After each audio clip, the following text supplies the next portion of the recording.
Good evening and welcome to the August 9th meeting of the Glendale Commission on the Status of Women. Ms. Baboumian, may I have roll call, please? Commissioner Donnellian, Commissioner Garcevanyan. Here. Commissioner Peck, Vice Chair Pillsbury. Here. Commissioner Toshchin, Commissioner Walker, Chair Devine. Here. Next item, please. At 1A, we have the report regarding the posting of the agenda. The agenda for the August 9, 2010 meeting was posted on the bulletin board outside of City Hall on or before August 6, 2010. Thank you. Next item. At 2, introductions and presentations. At A, we have the Armenian General Benevolent Union, AGBU Generation Next Mentorship Program, and we have Ara Arzumanian to present. Okay, and I request that we move that to a later time since he's unable to be here. At B, we have Girls on the Run of Los Angeles County, and here to speak on their behalf is Elizabeth Sadlin. And while she's coming to the mic, I'd like to make note that Commissioner Donnellian is here, and welcome back. Good to see you. Okay. Elizabeth? Evening. Hi. Hi, everyone. I'm really grateful for the chance to be able to share information about Girls on the Run during your Year of the Volunteer. As you know, we are an organization that depends on volunteers to be able to deliver our program. And so I'm going to give an overview of the organization and the work that we do, and welcome your questions at any time.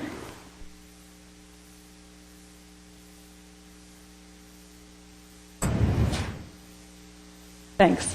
Girls on the Run is a program for 3rd to 8th grade girls, and we use the power of running for girls to be able to understand how to celebrate their bodies, honor their voices, recognize their gifts, and activate their power. I'm going to click on...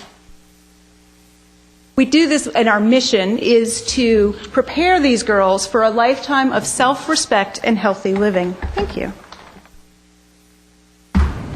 And empower these girls to become strong, self-confident women. So as we go through the photos tonight, the quiz is how many Glendale people can you recognize? So we've passed a few already, and you'll see some familiar faces, I think.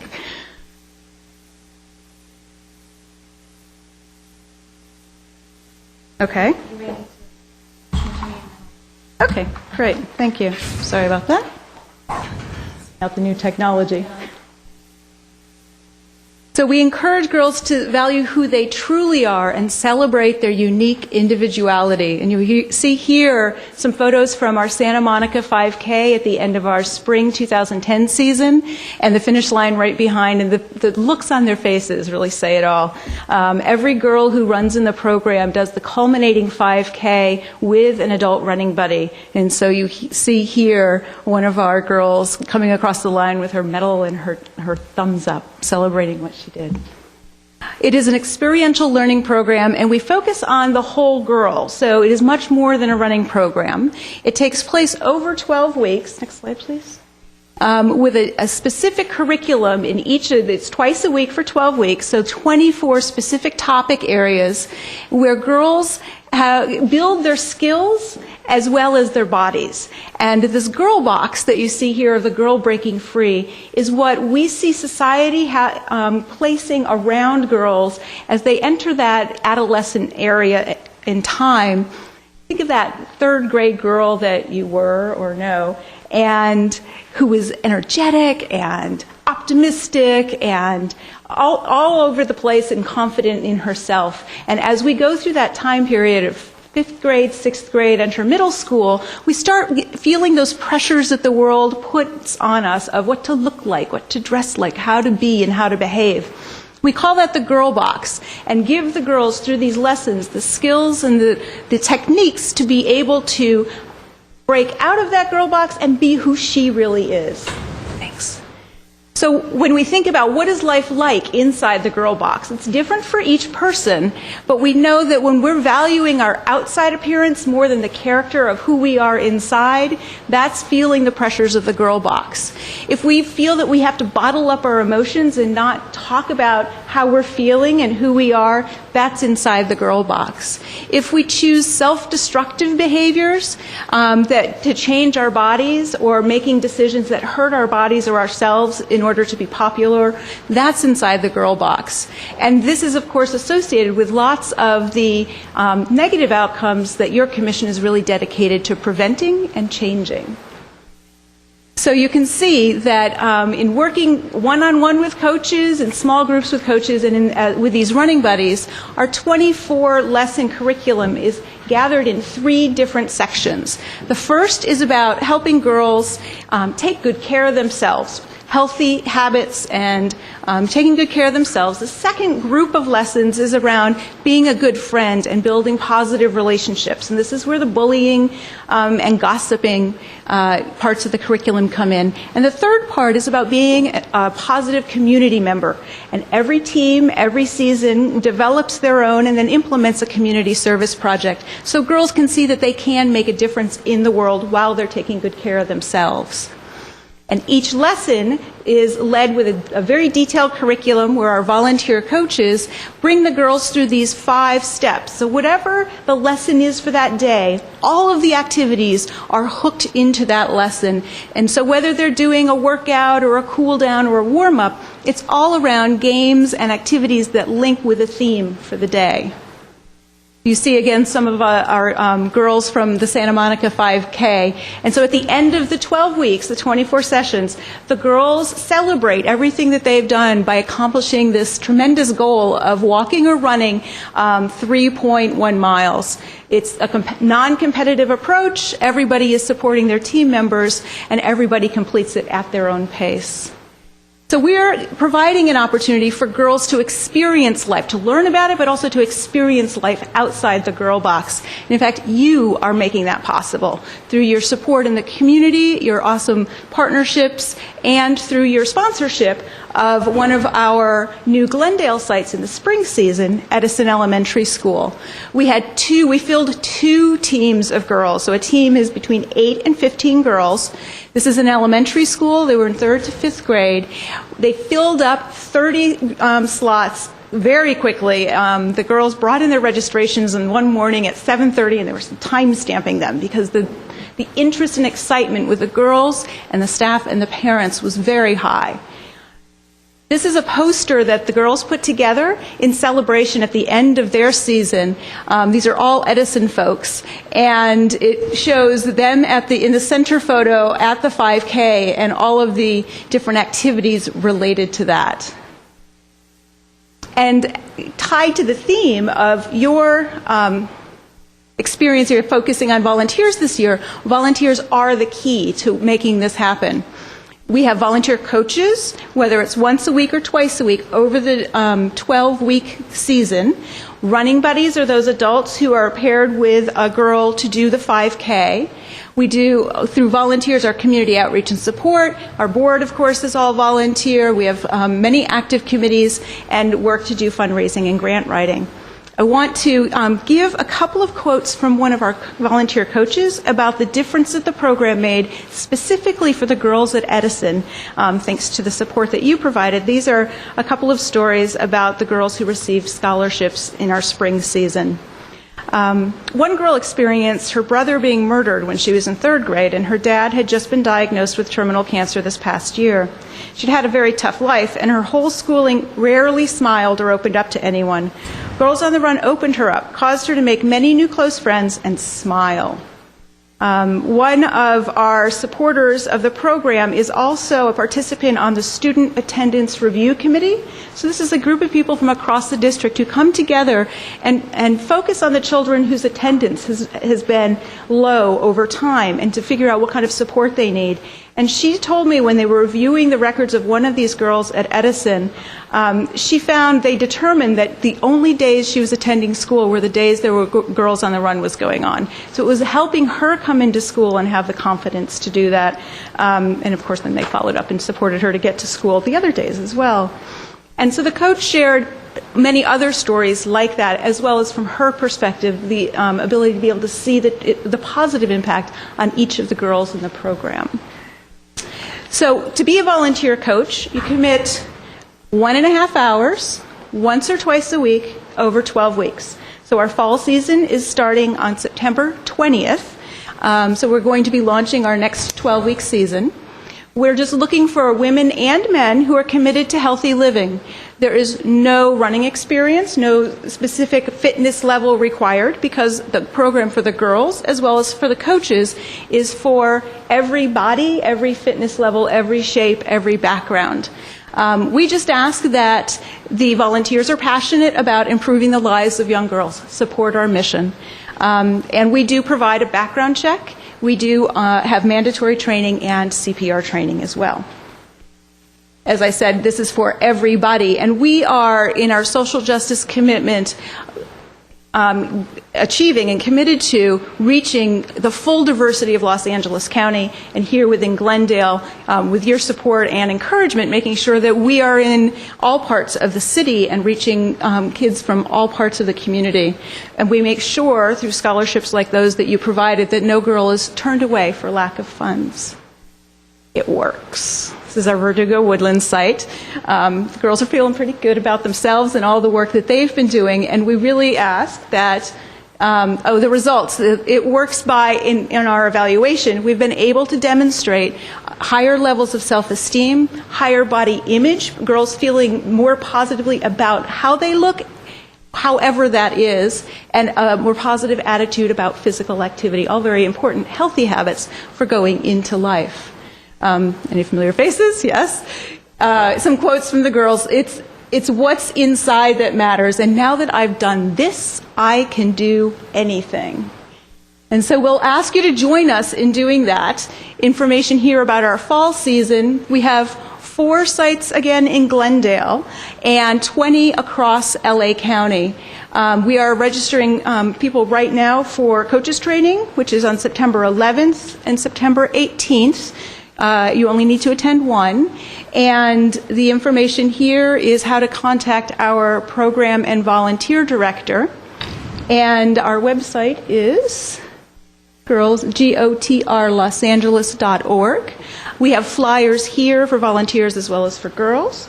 And our registration for girls will be online next week for all of our sites across the county.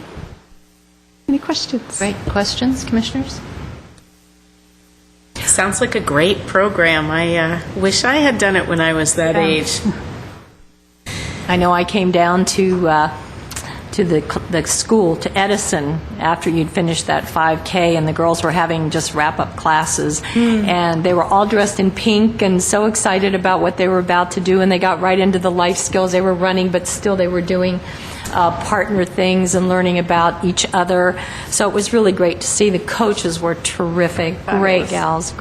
It was really fun to see, and good to know that the program, it really is working. It really is working.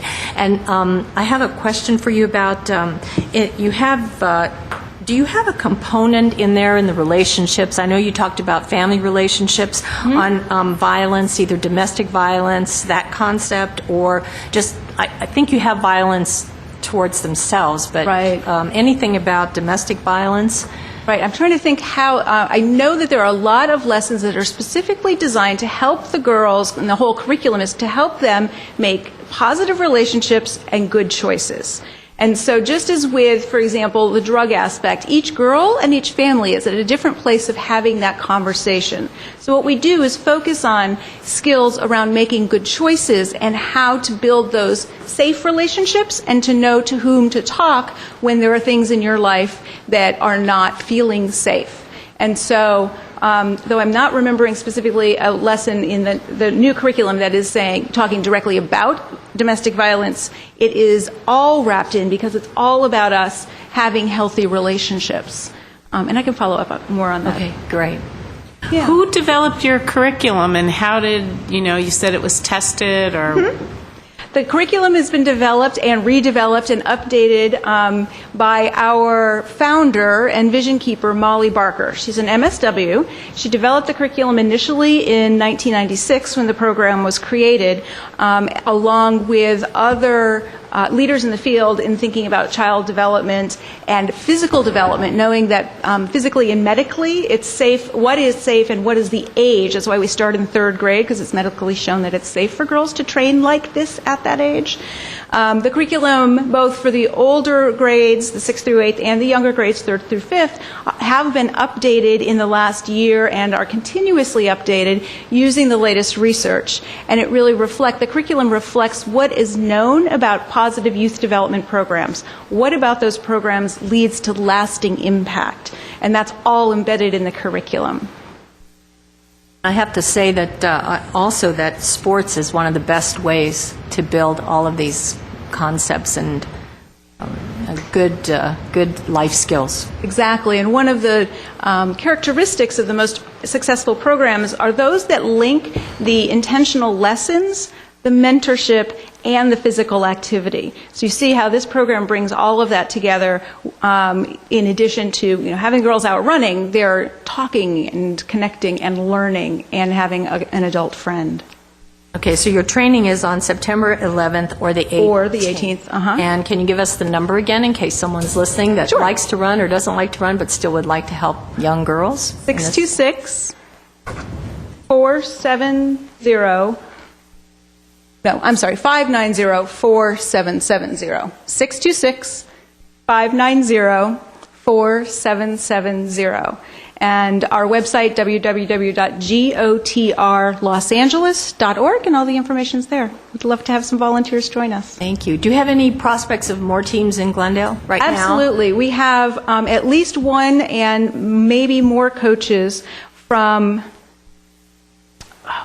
an elementary school in northern Glendale who's coming to coach at another site to get the experience to be ready to launch a site in a future season. So we have, and it's a great way to be able to develop the understanding of how the program works to coach at another site and then start a new one. So we're continuously building those connections and welcome that possibility.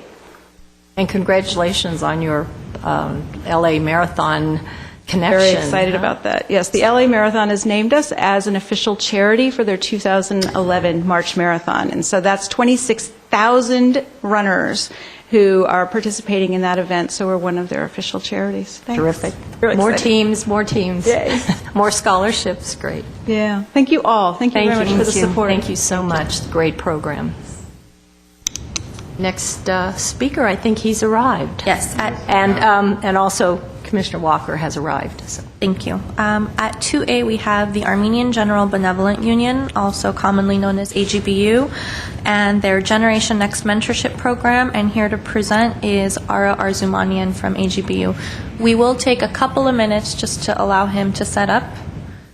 So if the Commission would entertain that, please. We'll give him a few minutes. We'll be ready shortly. Thank you Okay. so much. Sure. Can we maybe go to the next item while he's working with technologically? Okay. At 3, we have oral comment. Discussion is limited to items not a part of this agenda. Time is limited to an amount to be set by the chair. The Commission may question or respond to the speaker, but there will be no debate or discussion. Staff may refer the matter to the proper department for investigation and report. Okay, I have no card, so we'll proceed to the next item, please. At 4, we have consent items. At A is the approval of the minutes of the regular Commission meeting held on July 12, 2010. Are there any corrections to the minutes? Okay, do I have a motion to accept them as presented? I move to accept them as presented. Second? I second. We have unanimous consent? Commissioner Walker? Next item, thank you. Thank you. At 5, business agenda A action items. Number 1 is the Commission on the Status of Women's Master Calendar of Events for 2010. And at A is a motion to provide direction regarding this master calendar of events. Okay. I have an addition. The ACCW had a teleconference call meeting and have decided that on the weekend of the 12th through the 14th of November, there will be a retreat, the location to be announced. And I know usually we put those on our calendar. Okay. So that's November 12th through the 14th. And that would be the only addition I have. Anyone else? Correction, addition? Okay, do I have a motion to accept the calendar as amended? I have a motion. Second. I second. Okay, do we have consensus? Yes. Okay, thank you. Next item? At 2 is consideration and discussion of the co-sponsorship request from the League of Women Voters of Glendale Burbank regarding a public forum on the November 2010 ballot. And at A is a motion providing direction regarding the co-sponsorship request from the League of Women Voters. May I Would you have a like a- report, please? Chair Devine, members of the Commission, the League of Women Voters of Glendale Burbank has requested that the Commission co-sponsor a public forum to educate the community about the statewide ballot propositions that will be on the November 2, 2010 ballot. The materials, speakers, and printed information would be provided by the League, and the speakers would be comprised of League members, and they would provide the proposal, the background, financial impact, arguments for and against each proposition, and answer any questions from the public about the propositions. As a co-sponsor, the Commission would be asked to provide the meeting space and cover the cost of any staff time required for setup and cleanup of the room. There would be no cost for the meeting space if it was a city facility that would be used, and any staff-related expenses would not exceed $100. Should the Commission choose to televise this forum, it would incur a cost not to exceed $350 for use of GTV6's services. It is important to note that while the League does not take its own position, it doesn't take, positions on the propositions during the public forum, they do have their own positions that they take, and they will not express those positions during the propositions. They will not discuss them or express them in any way, shape, or form. It should also be noted that the Commission's participation in this event is subject to approval by the City Manager. A little bit of background about the League. The League of Women Voters of Glendale Burbank is a diverse, nonpartisan political organization that encourages informed and active participation in government. It is an organization that consists of both men and women, and their aim is to educate their members and the community on issues, advocate on issues in order to keep the community strong, safe, and fair, and empower people to have a say in the community's future. As noted before, while the League of Women Voters influences public policy through education and advocacy, it doesn't support or oppose political parties or candidates. It does, after doing studies, use their position to advocate for particular propositions. But again, that won't be mentioned during the forum. To conduct their voter service and citizen education activities, the League of Women Voters uses funds from League of Women Voters of California Education Fund, which is a 501c3 corporation, nonprofit educational organization, and the League of Women Voters, which is a membership organization, conducts action and advocacy and is a nonprofit 501c4 corporation. Staff respectfully recommends that the Commission provide direction regarding this request.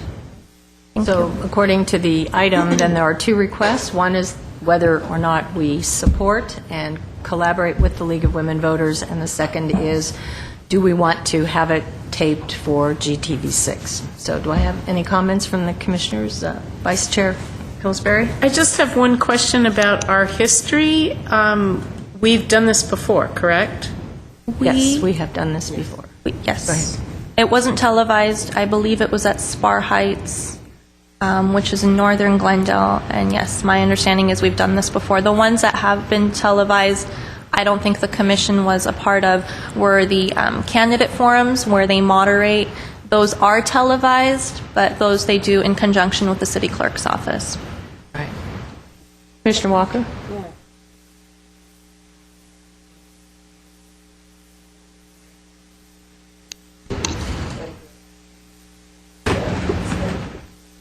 Would that be included in the $100 expense, I Ms. didn't Babumian? factor that. We can provide coffee.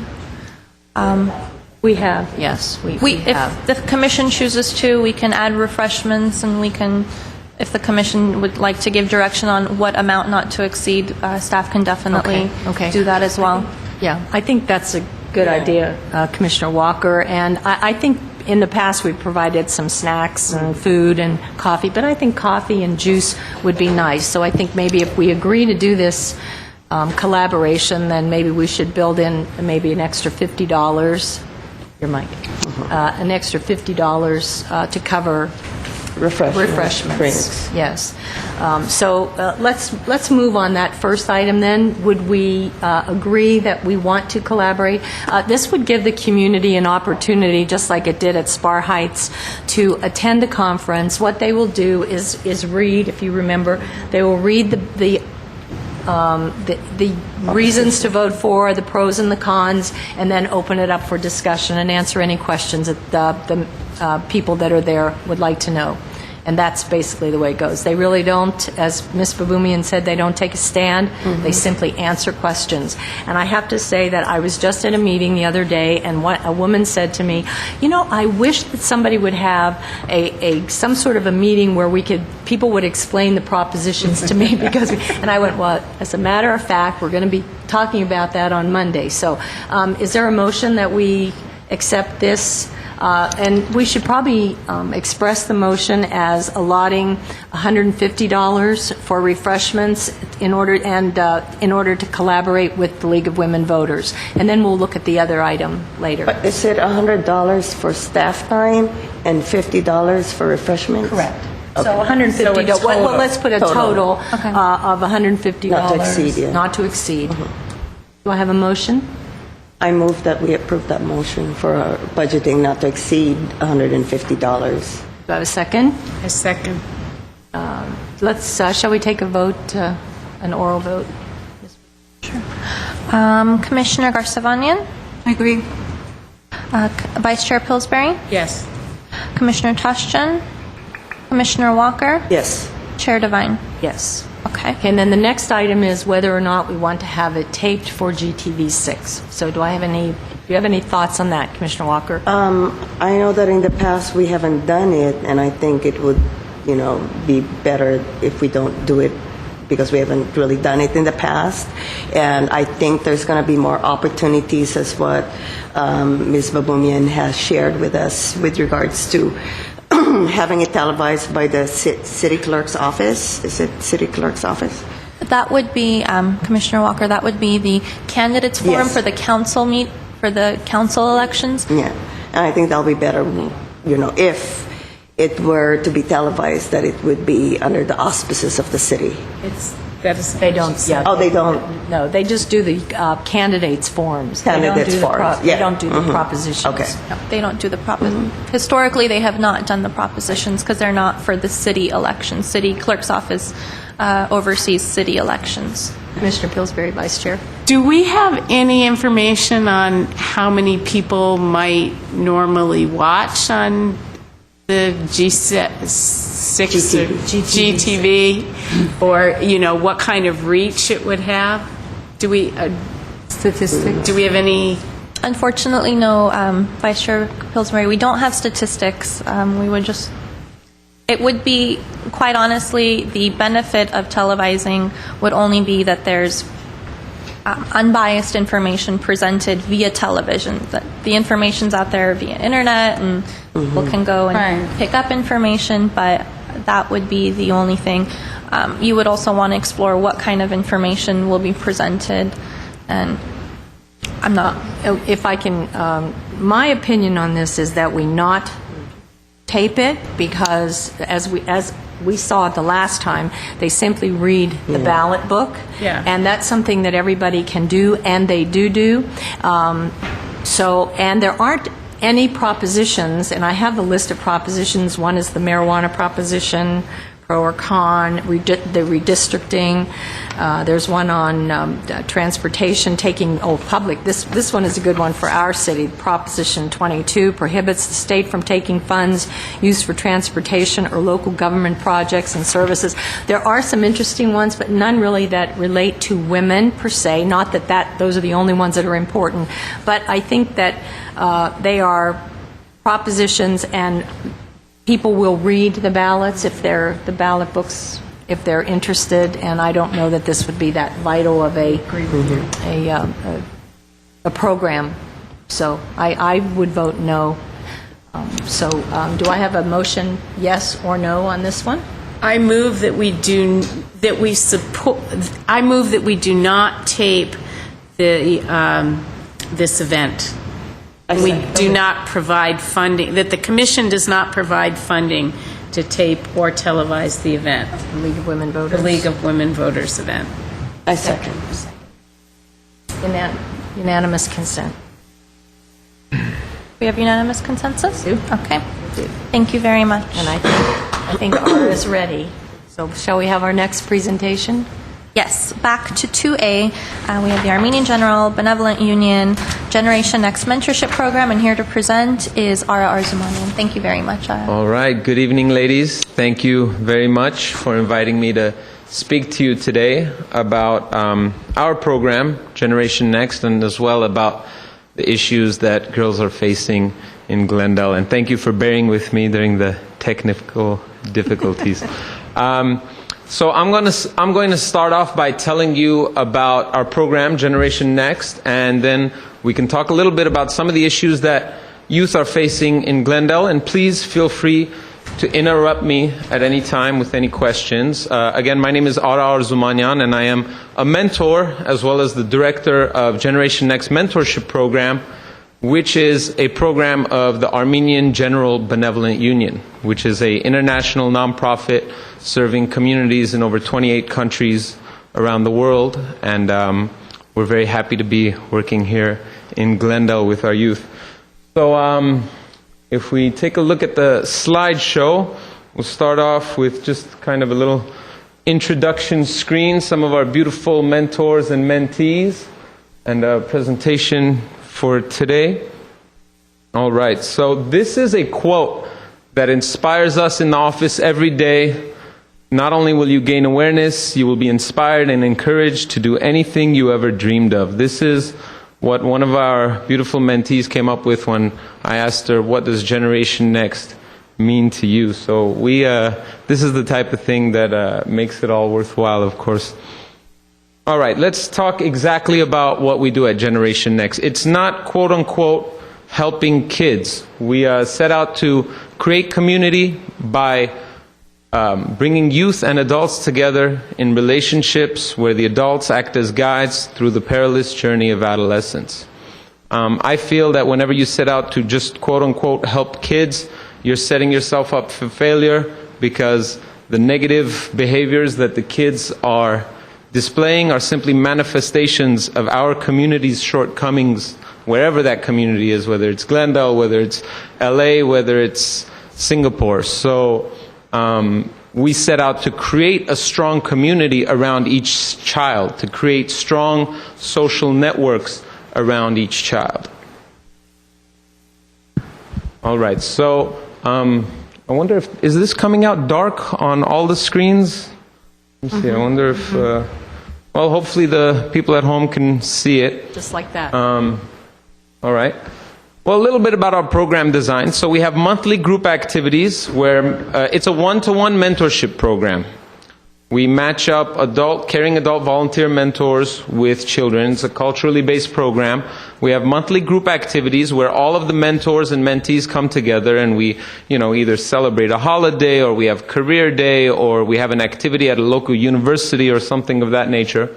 In addition to that, mentors and mentees have one-to-one outings every month, at least 2 a month, where they might get together and, go to the park, play tennis, or go to a museum, or just hang out together. The important thing is that time for the mentor-mentee to have together, to talk, for the mentee to see someone, there's a trusted guide, a counselor there, someone that they can turn to for advice, for guidance, and so forth.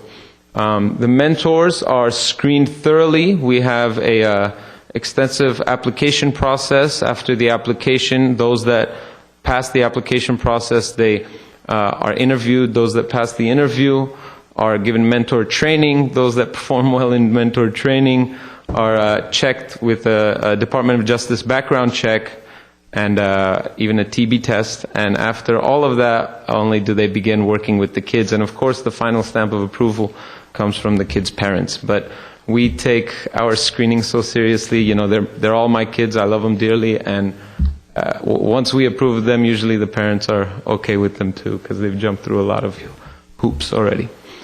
We train mentors. We have the parents involved in the program. We perform youth outreach at the schools in Glendale, mainly Toll, Roosevelt, and Wilson middle schools, as well as Glendale and Hoover High School. Also a little bit, not very much, but a little bit at Rosemont and Clark and Crescenta Valley. Those are more on a case-by-case basis, kids that we have that are in our program that are attending there.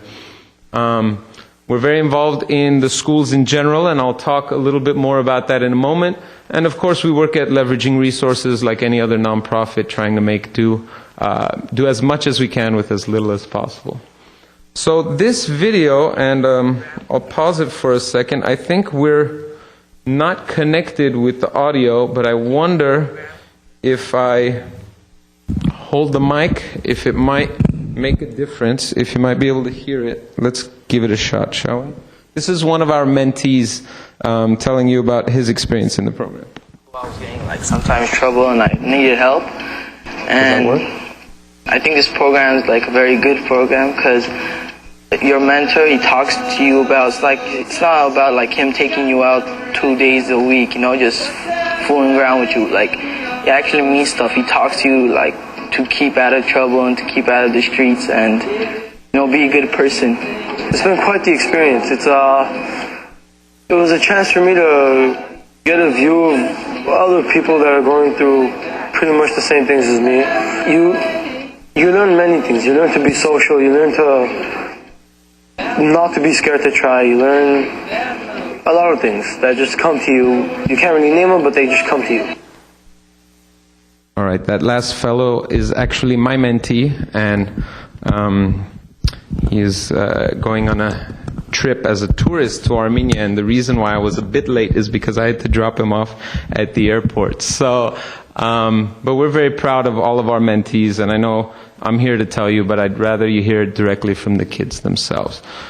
This slide, we take the program very seriously. We measure our results. We do our best to make sure we're having a positive impact on the kids, and we use a validated research tool which measures 3 very important factors in a mentoring relationship. That is how youth-centered the youth feels the relationship is, how emotionally engaged they are in their mentoring relationship, and how satisfied they are with their relationship. And these are 3 indicative factors of how successful a mentoring program is, because again, it's all about relationships. So the measurement, these are, again, as I said, it's a validated research tool that we, have our kids take the survey, and the results we've come up with, we're pretty proud of. As you can see across the board, we have some high marks in each of those factors.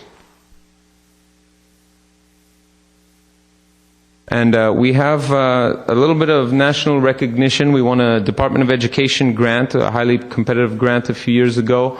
We are part of the National Mentoring Partnerships Caregivers Choice program, and we were one of only 25 programs nationwide selected to participate in Portland State University's Summer Institute on Youth Mentoring a couple of years ago. Of course, we have some very, very important relationships in Glendale. We're part of the Glendale Healthy Start Collaborative.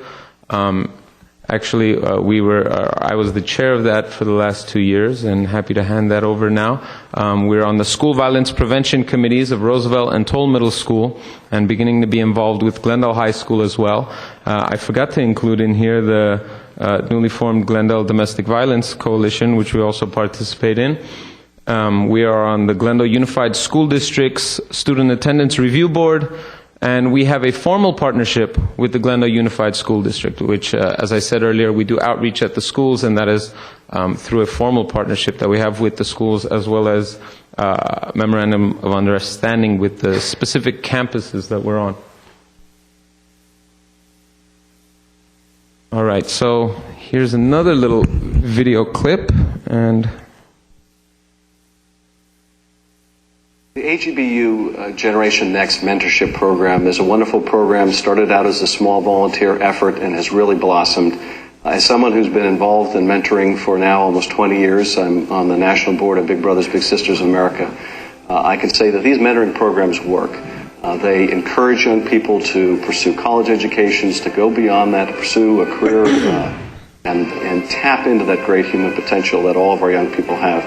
So I hope you'll support AGBU and their Generation Next, and maybe the next mentee will be someone you know, and they will go on and they will thrive. Right, our local congressman, I'm sure you all recognize. We also, we work with programs locally. We also do international collaborations whenever we can. This quote, kind of a humbling quote from the director of Big Brothers Big Sisters in New Zealand, the national director, Dave Marshall. He came here last year and we did kind of a cross-cultural exchange, learning from each other,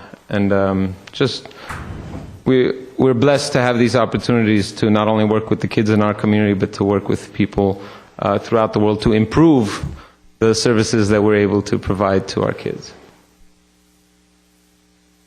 And another, as I said, it's the kids that always inspire us. And another one of our mentees who said, Gen Next is like my second family. And that says it all for me there. Okay. Mentors really help a lot, and they teach me how their experiences were when they were a teenager, and I asked them advices and they gave me advice. It's just to me, it's nothing big. It's just her being a guidance to me and helping me through this teenage path that I'm going through and everything.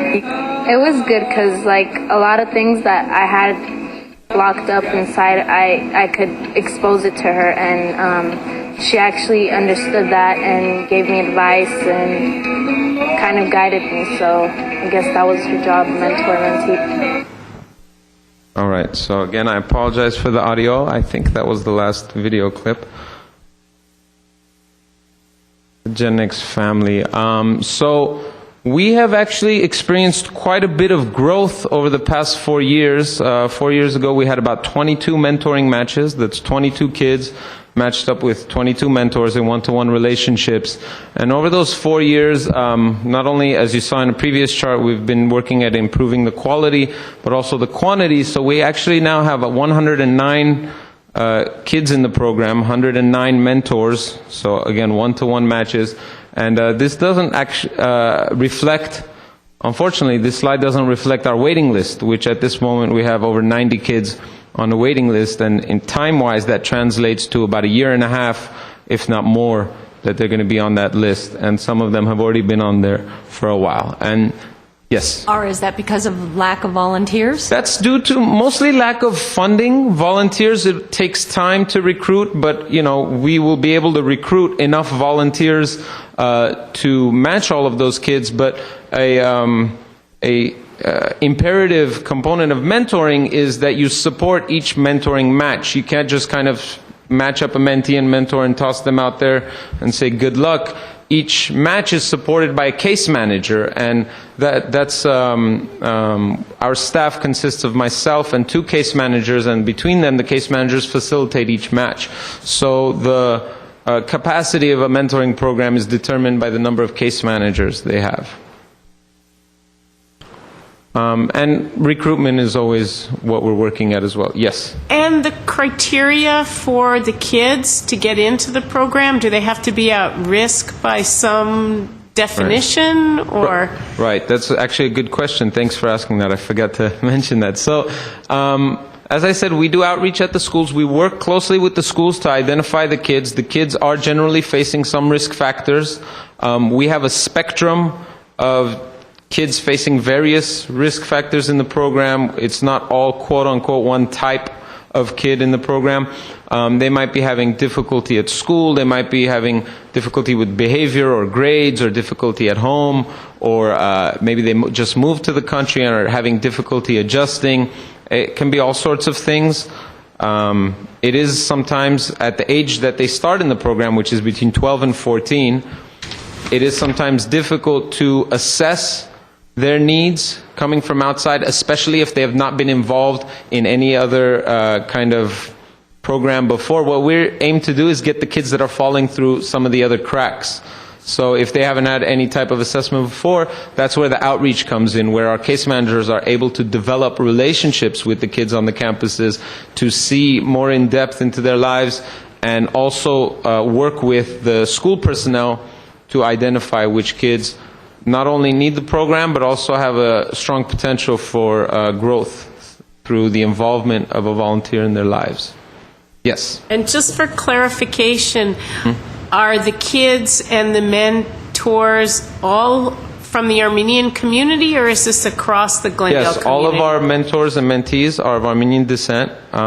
We do work with other programs and do cross-cultural collaboration, which I think is extremely important, especially in our community here with some of the issues that we are facing. But it is a culturally based program, which is one of the kind of subsets in the mentoring world, and all the mentors and mentees in the program are of Armenian descent.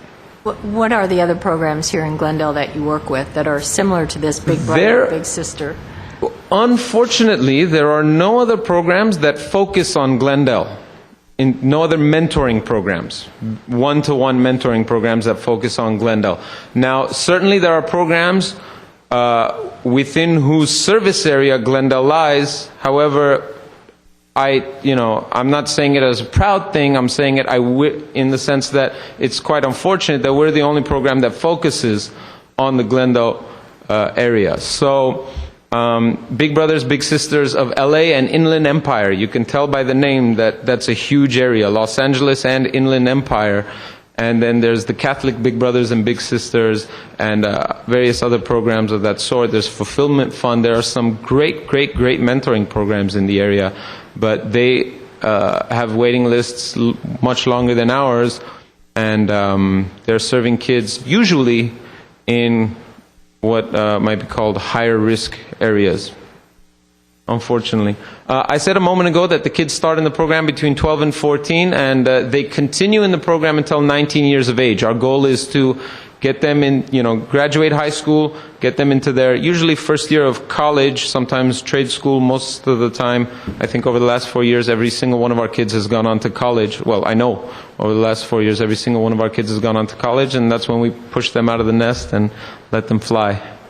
How Yes. often do you see the kids? How often do you meet? So we have the monthly group activity, and the mentor-mentees hang out twice a month on their own. Twice a month is the minimum. It's not a minimal amount of involvement. It's a good amount. But many mentors do more than that. I know that a lot of mentors, for example, they work out with their mentee. So they see their mentee 2 times a week, not just 2 times a month, because they're in their own schedule. It's fit into their schedule as opposed to making it something separate. All right. So, and one of our parents, talking about her son, she says he has been a part of Gen Next for a year now, and we have seen outstanding improvements in his personality and behavior. And of course, there's more. So, let's talk about the areas of concern, the issues that we've been dealing with.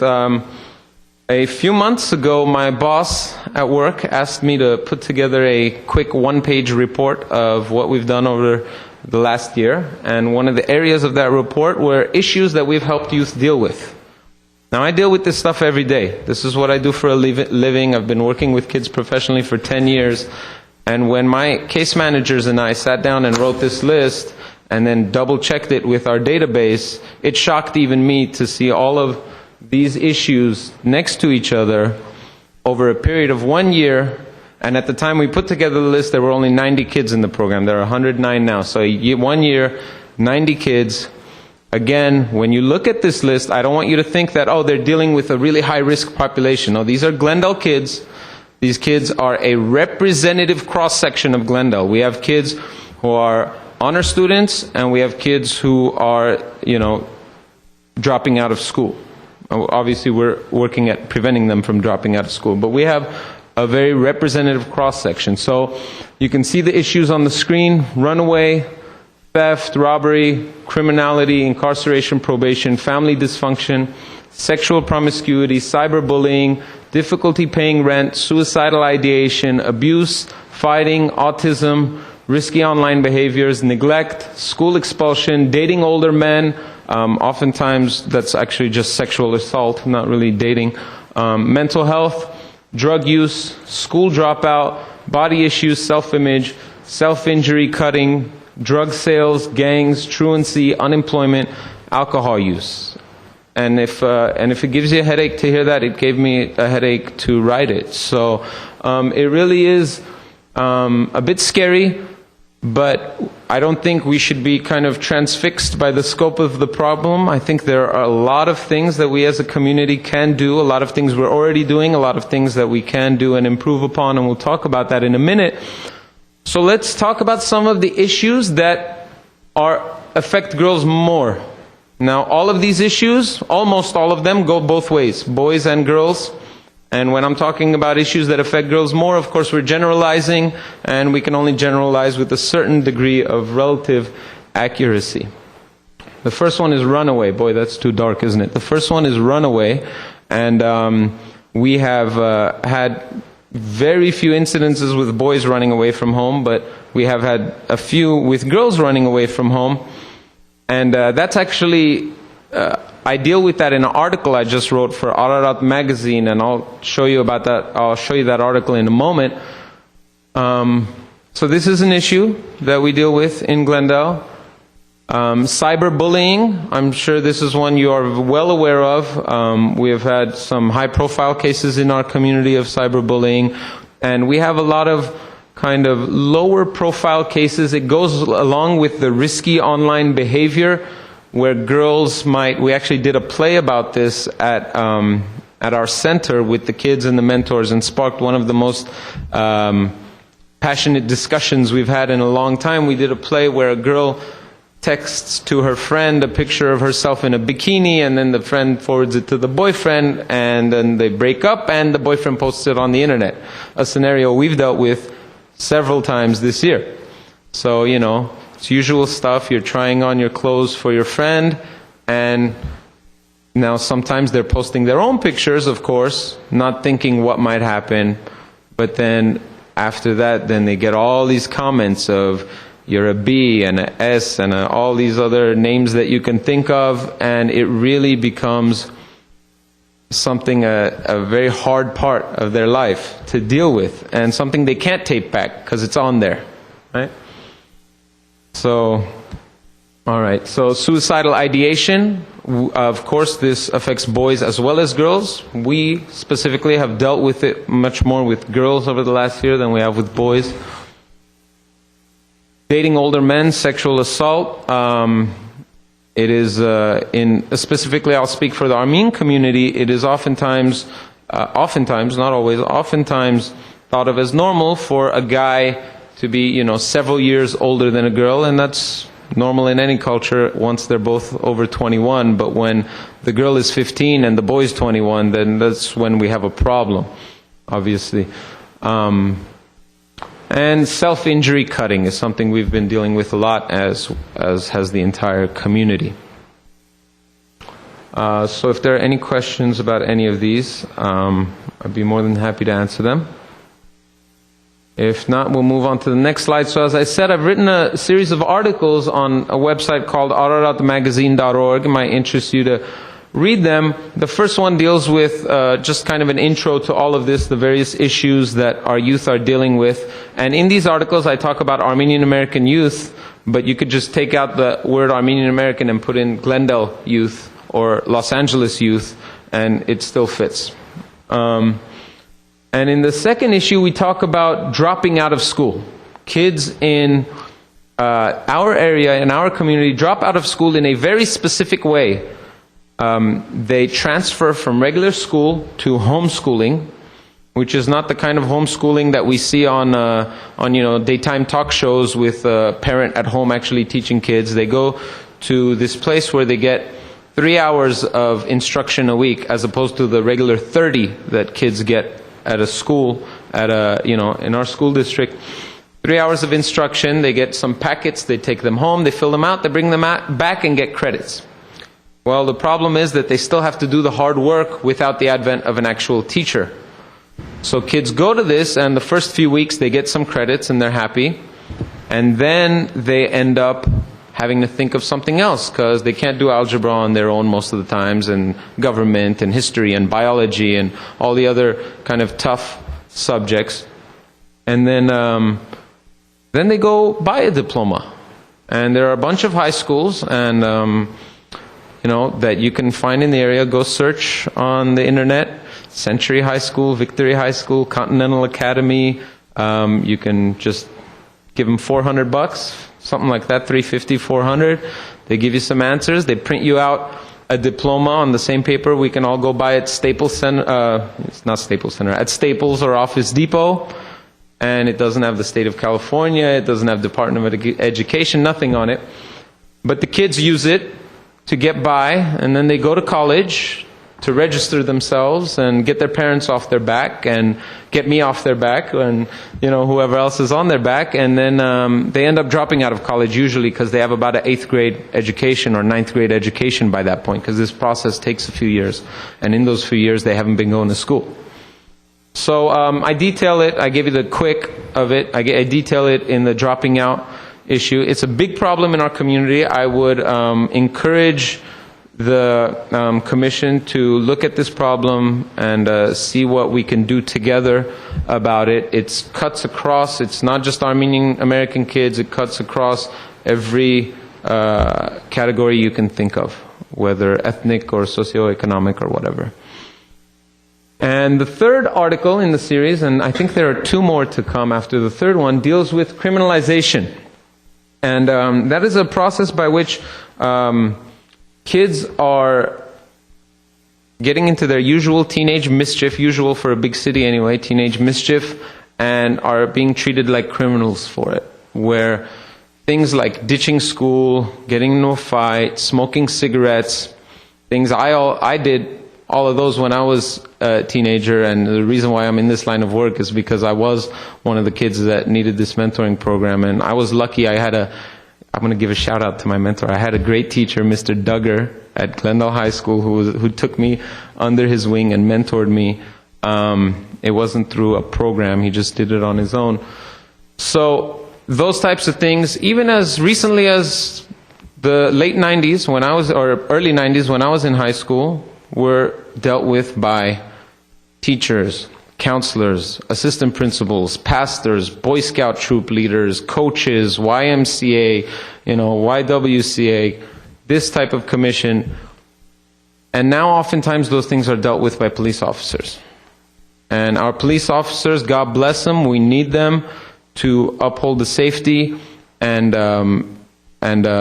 keep the safety in the schools, but not to deal with regular youth mischief by giving kids tickets and arresting them for schoolyard fights and things like this. So this is the quick of it. Again, check out the article. Another very important issue that affects both boys and girls that I would like to suggest that the Commission perhaps think about. And that's pretty much it. And we're going to talk about some other things in the subsequent articles, but I won't bore you with that tonight. And that's it. Some of the beautiful smiling faces of Generation Next. And I'll take any questions that you might have. And I think our website is going to come up on top over there if anyone wants to get in touch with us. Yes? So if somebody would like to volunteer, what kind of volunteers are you looking for, and what kind of commitment are you expecting from them? We're always looking for mentors. As we said, it's a culturally based program, so Armenian American volunteers who minimum age is 19 years old. We don't have many volunteers or many mentors who are 19. They're mostly between, I would say, 23 years and older, 22 years and older, and working full-time or going to school full-time or both. And they just get in touch with us, and we take care of the rest. Obviously, they need to care about and love children, but we take care of that through the screening process. Those are the basic requirements. And where exactly is your center? We have a center in Pasadena, right across the street from Victory Park, if you're familiar with Pasadena, or very near Pasadena High School. And but most of our kids are from Glendale. 71% of our kids live in Glendale. Although we serve kids from outside of Glendale, we focus on Glendale, so that's why most of our kids are from here. And the reason we're in Pasadena is because, as I said, it's an international organization, and our Southern California headquarters are in Pasadena, so our office is out of there as well. What is the what is the girl to guy ratio in the program? Our male to female ratio is it's 59% female and 41% male in the program. And these are the mentees.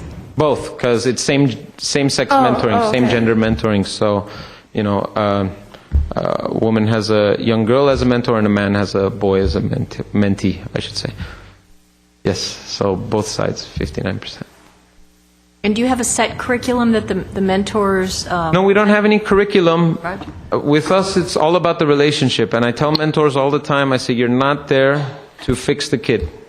Just be their friend. Just like any other relationship in your life, just be their friend, except the difference with this relationship is that the responsibility to create the relationship is entirely yours as the adult and to maintain the relationship. But just being that friend, that's how that's what we call developmental mentoring. Whereas as opposed to prescriptive mentoring, you're not trying to prescribe what the kid should do. Becoming their friend, becoming trusted, and then in a position to advise. Thank you. Any I have other a question. questions, Yes. Mr. Walker? Do you have any requirements for mentees? No, no, we don't have any requirements for mentees. We do right now, unfortunately, have a waiting list of 90 kids, so there's really very little room in the program unless sometimes we come across a youth who has, some extreme circumstances and they may be given priority. But, no. And can you repeat the telephone number if someone wants Sure. to volunteer? Sure, 626-794-7942. Again, 626-794-7942. And the website address is www.agbugennext.org. agbugennext.org. Any other comments, questions? Thank you, Ara, for coming. Most interesting, and good luck. I hope you can get more grants so that you can take more. Thank you very much, and I appreciate the opportunity. Have a good evening. Thank you. Look forward to working with you on the domestic task force. Definitely. Next item, Ms. Babumian. Back to our business agenda action items. At 3, we have consideration and discussion of joining the Los Angeles County Office of Women's Health for a community dialogue on women and aging as a collaborative partner. And at A is a motion to approve joining the LA County Office of Women's Health for this dialogue. Would you like a brief report? Brief report, thank you. Chair Devine, members of the Commission, the Los Angeles County Office of Women's Health is organizing a community dialogue on women and aging. Its goal is to prepare the broader women's health community for the large increase of aging women by discussing the issues of aging with a focus on healthy aging and providing useful tools and resources. The title of the event is Healthy Aging for Women, Preparing Our Communities. It is open to community leaders and providers who can listen to some of the topics and provide feedback during this forum. It will be held on Tuesday, October 5th, 2010 from 8:30 a.m. to 1:30 p.m. It'll be located at the California Endowment. The objective of the community dialogue is to increase awareness of factors that contribute to healthy aging for women on the individual, community, and policy levels.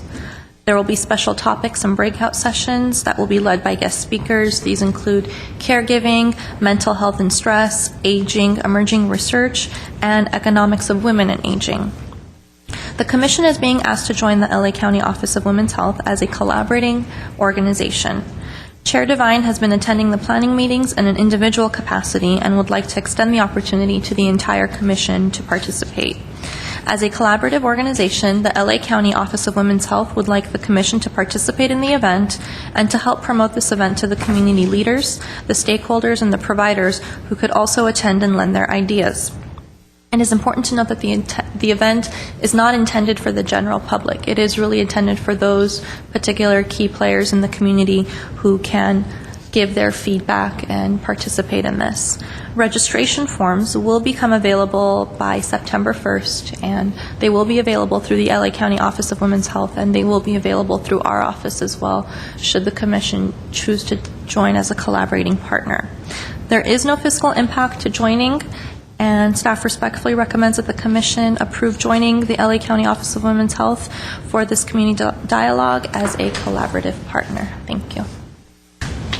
Okay, well, as you can see by the report, there really is no fiscal impact. I've been attending the meetings, simply adding input as far as speakers and topics. What we would like is that community leaders that are watching, women that are interested in some of the topics that we'll be discussing, like caregiving, mental health, aging in place. If you'd like to attend, you can get in touch with Ms. Baboumian. We'll have the invitations here, and hopefully we can get you into the conference. It's a good way of getting the commission to the public and to raise awareness of this very important subject, because we are all aging as we sit here. And so this is a very important conference.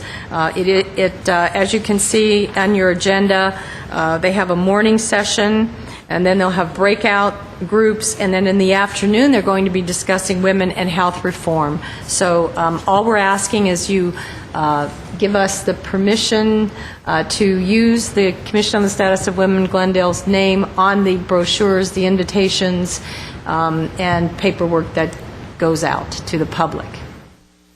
Ms. Baboumian? And the commission, too. Yes. The commission to participate.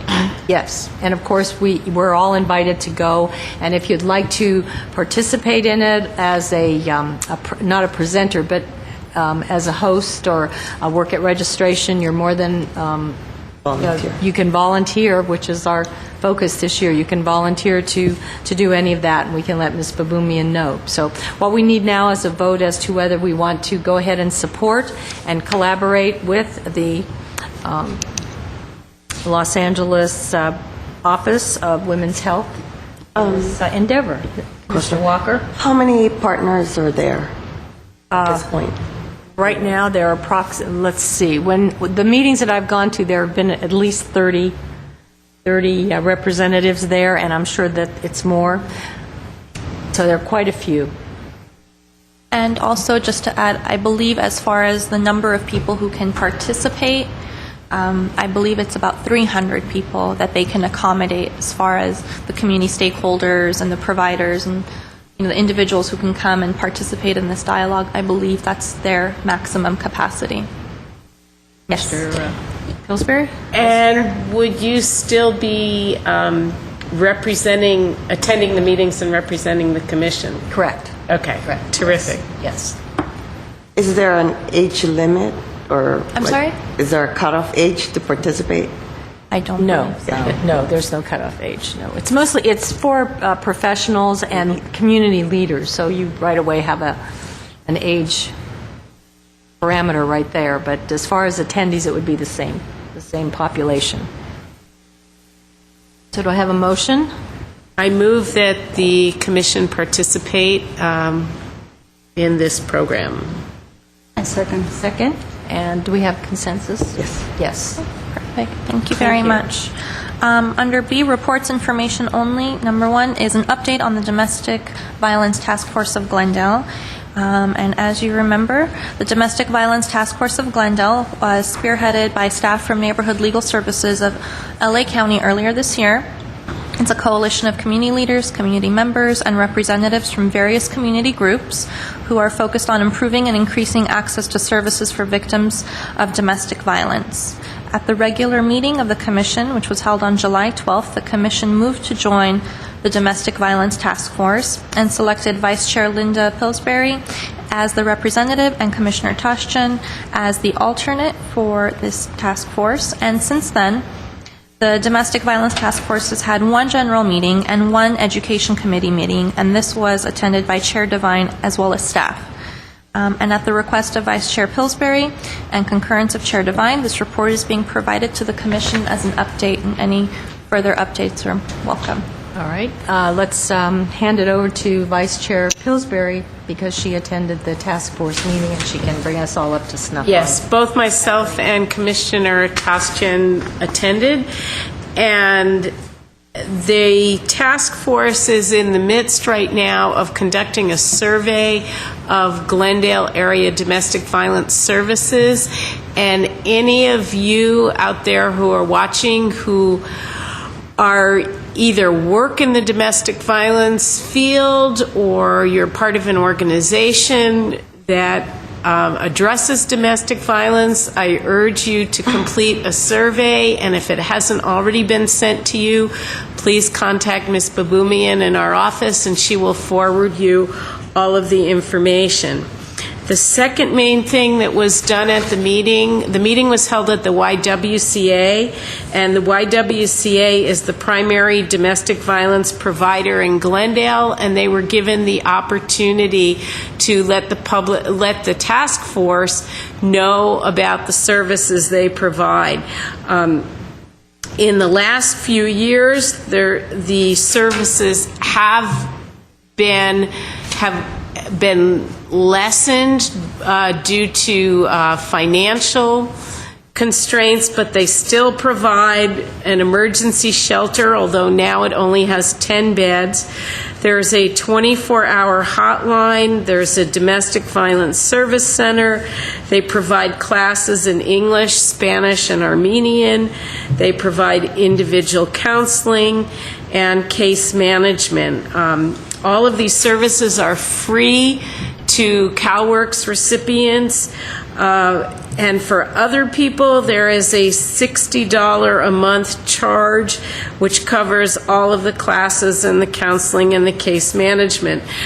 The why people did say that they are flexible and they don't turn away people if they can't pay.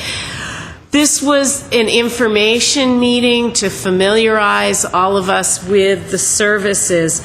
One thing that I would like to do as part of this commission is to invite any of you out there who have had domestic violence experiences or experiences of domestic violence services here in Glendale to contact the commission and let us know what your experiences have been, because the task force is gathering information from service providers, but it would be great to hear from those people who have used the services. So again, if you'd like to call or email Ms. Baboumian, we will take down your information. We'll pass it along to the task force, and hopefully, some of you might have some ideas of things that you'd like to see differently. And I turn it over to Chair Devine to discuss the education meeting.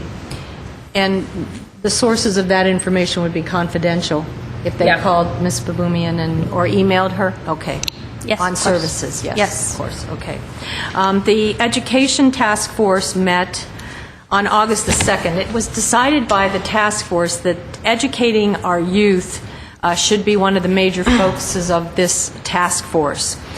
So on August the 2nd, we met. There were about 20 attendees, and we had a representative from Break the Cycle, and she talked about teen dating violence and how we can get a program into our schools dedicated to that.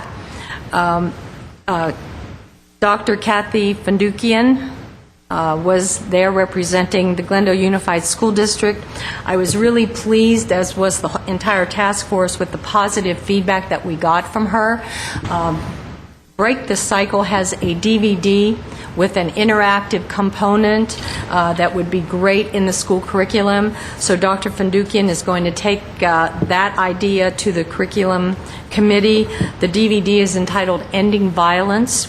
I had suggested to them that because the Ending Violence DVD has a lot more meat to it and it's a lot more information, especially for older kids, that the commission would perhaps forego our Hands and Words Are Not for Hurting and put this program into place. But Dr. Finucane said that the school district loves the Hands and Words program, so they would like to keep it in the elementary schools where it is most beneficial and does the best job, and then perhaps put End the Violence, the DVD, and break the cycle into the middle school, high school age group. So as I say, she's taking this information back to the district. Ms. Babumi and I were very excited with her attitude and the support of the entire task force. So the next time, the next meeting, we will be discussing what has happened with the school district from that meeting, and we'll have, let's see, we're going to have a representative from the school district that's on there, Sally Miles, and she's their specialist on domestic violence in the Glendale Unified School District. So she's going to be there next time to give us a report on how well that is moving along. So it's very promising that we will get a program like this into our schools. So that was the gist of the August 2nd meeting. Any comments, questions from other commissioners? None. Next item. At 2 is information regarding State Senator Carol Liu's 10th Annual Women's Health Conference. We have a report for the commission. Report, Yes. State Senator Carol Liu and the Wellness Community Foothills present the 10th Annual Women's Health Conference on Friday, October 9th, 2010, from 8 a.m. to 4 p.m. at the Pasadena Convention Center. The program and exhibits will provide all attendees with information on female-related health issues, available services, and ways to influence health policy. Sponsors of this event include AT&T, Southern California Edison, Kaiser Permanente, U.S. Bank, and the City of Pasadena, along with the City of Hope. So they have a lot of the community vested in this. The motto of the event is Knowledge is Power, and the goal is to increase awareness of these female-related health issues, their prevention, their detection, treatment, and cure. Additionally, the aim of this event is to spark discussions with family members, friends, coworkers, and other associates about the importance of healthy living, regular screenings, early detection, and treatment. The keynote speaker for the event is Mother Love. She is a television and radio host, an author, and a spokesperson for the American Diabetes Association. And throughout the day, there will be 21 different guest speakers on 3 different tracks, which are as follows. Health, Beauty, and Nutrition is one, Cancers Affecting Women is the other, and the final is Obesity, Heart Disease, and Hypertension. Breakfast and lunch will be served at the event, and there will also be informational booths there. The event is free to everyone who wants to participate, including the breakfast and the lunch. But in order to participate, individuals and organizations must register online at www.clwomenhealth.org. Once registered, individuals and organizations will be able to reserve seating for breakfast and or lunch for up to 15 people. Registration for workshops will begin online as of August 15th, 2010. So if you visit the website now, those aren't available yet. For questions, you may contact Lena Kennedy via email at lena.kennedy@sen.ca.gov.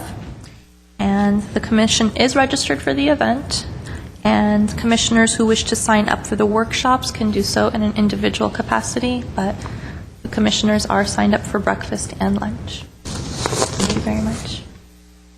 Any comments by the commissioners? Okay, reservations are required. I want to encourage some of the groups, all the women in Glendale. This is a great health conference, and you should try to get 10 women together to attend. Groups like the Assistance League, Civic League, if you're a member, Los Candelas, the Cabrini Literary Guild, Serapis International, Glendale will be there. It's a great conference. There's going to be, first will be breakfast and a guest speaker, then the conference, workshops, breakaways, and then we'll have lunch and another guest speaker whom has not been designated yet. And then there's going to be a fashion show after the luncheon. So it's going to be a really great day. If you can't stay for the whole day, you can register for breakfast only. If you don't want to come for breakfast, you can register for lunch only and the rest of the day. So there are a lot of options. But the important thing is, number one, you must go to the website and register. for the event and for the different workshops, okay? Because they want to have a number of people at the workshop so they know exactly how big the room has to be. It's at the Pasadena Convention Center, easy to get to, very big. They're expecting 1,000 women. It's very well attended, but it's an excellent, excellent health conference. So I urge you. Ms. Baboumian went to the website and had a bit of a problem. So do you want to just kind of explain to those women that are watching kind of how you got through the difficulty? Sure. Once you go and you register online, it'll confirm that you're registered, but until you're given permission, and this might take a day or so, and you would want to contact staff at Carol Liu's office, it's fairly easy. Once they set up your registration account, you can go back in and sign up individual people. So when you first register, and you put in your email and you set up a password and you fill out the required information, the option to start registering individuals for breakfast and lunch doesn't automatically generate itself. So a phone call to Carol Liu's office, which is 818-409-0400, I believe. I don't have it here, but I believe that's the number. If you call their office, they should be able to grant that permission, and then you can go back in, sign on, and then that should pop up as far as registering for breakfast and lunch. Great. Perfect. And there are 10 at a table, so if any of these groups want to get 10 women together and all sit together, it's very possible. And as I say, it's going to be a great event. So, any other comments? And so we'll just note and file that. Thank you. Next item. At 6 is commission and staff comments. Okay, shall staff, do you have any comments? We'll start with you tonight. Is that okay? Sure. Can I do that? Sure. Okay. I don't Surprise. I don't believe I have any. How about on behalf of a staff. brief summary of Rosie? Rosie, Arna? Rosie, we're in the last week of Rosie. The girls will be going to Junior Achievement Finance Park to do their big field trip on Wednesday, and it's been going pretty well. The girls have enjoyed self-defense, particularly, and their trip to Glendale Community College, which was wonderful. They had a chance to visit the planetarium, learn different things about the college, what kind of programs they provide, and also do some working out. I know they've been enjoying that. And CPR. They did enjoy the CPR. We had a good group this time, and the fire department was generous enough to donate their time so that the girls could get certified. So. Okay, thank you. Let's go to Commissioner Donnellian. You had a busy couple of months, haven't you? Why don't you tell us what you've been up to? Well, this past 5 weeks, I went to Armenia with AGBU, and there I had an internship. I worked at the Parliament, and then I also, on my spare time, I volunteered at the orphanage, which was great. It highlighted my whole trip because I'd go there 2 times a week and just teach the kids English and I don't know, play with them, make them happy. They would get happy. So it was really a joy to do that. And also touring Armenia, we went on many excursions, and that was amazing because we saw so many. It's so agriculturally based, and not just the capital city, which is beautiful, but just the entire Armenia. So it was a very good experience, and I would encourage every youth to go to Armenia and experience it. So good. Thank you. I just got back last week, so You're still jet lagged. Yeah. Now, working with these orphans, does that make you want to think of, or teaching them English and stuff? That doesn't take you to the education field, does it? Make you want to? Possibly. We'll see where the future takes me, but definitely it was an experience. I can't say anything more. It was just amazing. So. Good. Commissioner Garsavanian? I have a comment. I would like to encourage all parents of Glendale to register their girls. I love the fun Girls on the Run program, so to develop a healthy lifestyle. Vice Chair Pillsbury. And in the spirit of volunteerism, I'd like to encourage all of you out there to consider being a mentor, either in the Girls on the Run program or in the Armenian Generation Next Mentorship Program, or Big Brothers, Big Sisters. There are plenty of ways to help the kids in our community, and it's very rewarding. I've been a mentor for several years, a kid in the foster care system, and it's really quite an experience. So I encourage you all to do it. Thank you. Commissioner Walker? Yeah, and speaking of Rosie Goes to Wall Street, Hope for Children, performing ambassador Michael Walker, who's also my son, he visited the camp, and he met the girls, and he talked about his experience in terms of performing, dancing, emceeing, modeling, hip-hop, all those things that the generation of today are really in tune to. And he wants to share his thank you to the Commission for inviting him and the opportunity to meet the girls, and he really enjoyed that. And just the same, encouraging people to volunteer as mentors, and there's really a lot of opportunities there to help our youth. And I'm really pleased to see that the Commission continues to encourage and push forth the topic of women's issues, awareness, and empowerment. And I'm glad that we joined and partnered with the LA County Office of Women's Health Issues, and partnering with this good organization to promote women's health issues, and looking forward to Senator Liu's 10th Annual Health Conference. It's always a pleasure attending that conference, and it's going to be packed, so register early. Okay, and my final words, I want to thank the Glendale Kiwanis for their $1,500 grant to our Camp Rosie program. One of the members of Kiwanis has 2 daughters that attended, and he said that they would come home and they would say every day was a revelation. And so I just thank all the Kiwanians for supporting the Commission and supporting our Rosie program. And with that, do I have a motion to adjourn? I move to adjourn. Do I have a second? Second. Meeting is adjourned at 7:57.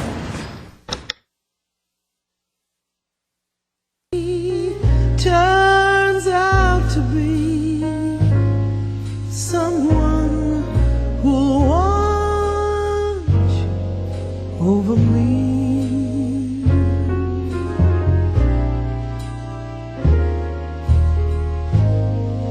I'm a little lamb who's lost in